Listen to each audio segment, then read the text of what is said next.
अधिक महिन्यात मुलीने आईची ओटी भरायची असते. पण का? विवाहित आणि अविवाहित दोघेही करू शकतात का? 33 अनारसे किंवा 33 फळेच का देता आईला? आणि घरात आई नसेल तर कुणाची ओटी भरावी? आजच्या व्हिडिओमध्ये आपण हे सगळं अगदी शास्त्रोक्त पण सोप्या भाषेत जाणून घेणार आहोत. नमस्कार, मी विद्या तुम्हा सर्वांचं आपल्या नवीन व्लॉगमध्ये खूप खूप मनापासून स्वागत करते. तर अधिक महिना सुरू झालेला आहे. अधिक महिना म्हणजेच पुरुषोत्तम मास. हा अत्यंत पवित्र आणि पुण्यदायी मानला जातो. या महिन्यात दान, जप, पूजा, दीपदान आणि विशेषतः ओटी भरणे याला खूप जास्त महत्त्व दिलेलं जातं. तर आज आपण खास जाणून घेणार आहोत, मुलीने आईची ओटी का भरावी, कशी भरावी, कोणत्या दिवशी भरावी, 33 अंकांचं महत्त्व काय आणि त्यामागचं खरं कारण काय, हे सर्व आपण या व्हिडिओमध्ये बघणार आहोत. तर सगळ्यात पहिलं म्हणजे मुलीने आईची ओटी का भरावी. आपल्या हिंदू संस्कृतीमध्ये आई ही पहिली गुरु मानली जाते. आई म्हणजे माया, त्याग, प्रेम आणि आशीर्वादाचं रूप. मुलगी जेव्हा आईची ओटी भरते ना, तेव्हा ती फक्त हळद कुंकू देत नाही, तर आईबद्दलची कृतज्ञता व्यक्त करत असते. अधिक महिना हा भगवान पुरुषोत्तम विष्णूंना समर्पित असतो. या महिन्यात केलेलं दान आणि सेवा अनेक पटीने फलदायी मानली जाते. म्हणूनच आईची ओटी भरल्याने घरात सुख समृद्धी वाढते. आईचं आयुष्य आणि आरोग्य चांगलं राहावं अशी प्रार्थना होते. मुलीला अखंड सौभाग्य, पुण्य आणि आशीर्वाद मिळतात. दुसरी गोष्ट म्हणजे विवाहित आणि अविवाहित दोघीही आईची ओटी भरू शकतात का? तर हो, अगदी खरं आहे. कारण की अनेकांना वाटतं की फक्त विवाहित स्त्रीच ओटी भरू शकते, पण तसं नाही. विवाहित मुलगी ओटी भरते ते सौभाग्य वृद्धीसाठी आणि अविवाहित मुलगी ओटी भरते ते आईच्या आशीर्वादासाठी आणि भविष्यात चांगलं आयुष्य मिळावं म्हणून. कारण इथे भावना महत्त्वाची असते, नातं महत्त्वाचं असतं. आता तिसरं म्हणजे ओटी कोणत्या दिवशी भरावी. अधिक महिन्यात तर विशेषतः सर्वच दिवस शुभ मानले जातात, परंतु मंगळवार, शुक्रवार आणि पौर्णिमा हे दिवस शुभ मानले जातात. कारण मंगळवार हा देवीचा दिवस असतो, शुक्रवार लक्ष्मी मातेचा दिवस असतो आणि पौर्णिमा पूर्णत्वाचं प्रतीक मानली जाते.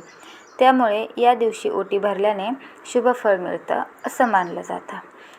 आता पुढे म्हणजे ओटी भरण्यासाठी लागणाऱ्या वस्तू कोणत्या. तर आता सगळ्यात पहिलं म्हणजे सुवासिनीचं लेणं म्हणजे हळदी, कुंकू, अक्षदा, त्याचबरोबर नारळ, फळं, फुलं, खण किंवा ओढणी, तांदूळ, सुपारी, दक्षिणा, गोड पदार्थ म्हणजेच अनारसे, अगरबत्ती. काही ठिकाणी 33 फळे किंवा 33 अनारसे देखील देतात. आता प्रश्न पडतो, 33च का? हिंदू धर्मामध्ये 33 कोटी देवतांचा उल्लेख आहे. इथे कोटी म्हणजे प्रकार किंवा स्वरूप. 33 हा अंक शुभ, पूर्णत्व आणि दैवी शक्तीचा प्रतीक मानला जातो. म्हणून 33 अनारसे, 33 फळे किंवा 33 दिवे असं दान केलं जातं. अनारसा हा गोड पदार्थ असल्याने आयुष्यात गोडवा आणि समृद्धी यावी असा त्यामागचा भाव असतो. आता आईची ओटी कशी भरायची. तर सगळ्यात पहिलं सकाळी स्नान करून स्वच्छ कपडे घालायचे, देवपूजा करून पुरुषोत्तम भगवान आणि देवीचं स्मरण करायचं, आईला पाटावर बसवायचं, आईच्या कपाळाला हळदी कुंकू लावावं. त्यानंतर ओटीमध्ये तांदूळ, सुपारी, फळं, नारळ, दक्षिणा ठेवायची. खण किंवा ओढणी किंवा साडी पण तुम्ही देऊ शकता. नमस्कार करून आशीर्वाद घ्यावा. हे सगळं करताना मनात फक्त प्रेम आणि आदर असणं खूप जास्त महत्त्वाचं आहे. घरात आई नसेल तर कुणाची ओटी भरायची. जर आई नसेल तर दुःखी व्हायचं गरज नाही. कारण की तुम्ही घरामध्ये तुमच्या ज्या पण कोणी आजी, काकू, मावशी किंवा एखादी गरजू सुवासिनी, जाऊबाई वगैरे कोणी पण असेल ना, तर तुम्ही त्यांची ओटी भरू शकतात. कारण प्रत्येक आईच्या रूपात देवीचं अस्तित्व मानलं जातं. आता मेन म्हणजे विधवा मुलगी असेल तर ती आईची ओटी भरू शकते का? हा प्रश्न खूप जणी विचारतात. तर हो, विधवा मुलगीही आपल्या आईची ओटी भरू शकते. कारण हे फक्त सौभाग्याचं नाही, तर आईबद्दलच्या आदराचं आणि प्रेमाचं प्रतीक आहे. फक्त काही घरांमध्ये परंपरा वेगळ्या असू शकतात, पण भावना आणि श्रद्धा सर्वात मोठी आहे.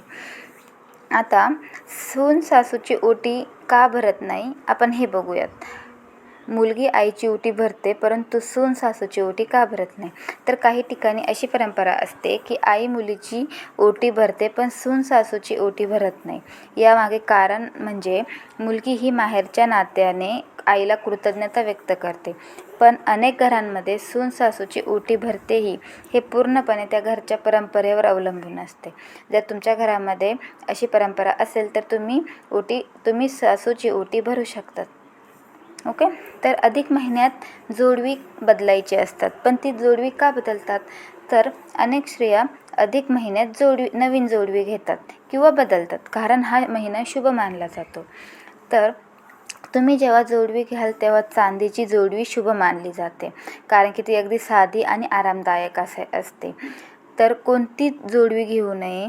तर तुटकी किंवा खूप धारदार डिझाईन असलेली किंवा काळवंडलेली, खराब झालेली किंवा असे घुंगराच्या काही जोडव्या निघाल्या आता, तर त्या जोडवी घ्यायचं नाही, कारण की जोडवी ही सौभाग्याचं प्रतीक मानलं जातं. आता आईचं स्थान या जगात कोणीच घेऊ शकत नाही. आईसाठी केलेली छोटीशी ओटीही तिच्या चेहऱ्यावर आनंद आणते. अधिक महिन्यात ही परंपरा फक्त विधी नाही तर प्रेम, संस्कार आणि कृतज्ञतेची भावना आहे. तुम्हाला हा व्हिडिओ आवडला असेल तर लाईक करा, शेअर करा आणि आपल्या आईसोबत नक्की बघा आणि कमेंटमध्ये सांगा तुम्ही यावर्षी आईची ओटी भरणार आहात का? पुन्हा भेटूया अशाच भक्तिमय आणि माहितीपूर्ण व्हिडिओसोबत. तोपर्यंत जय श्री कृष्ण.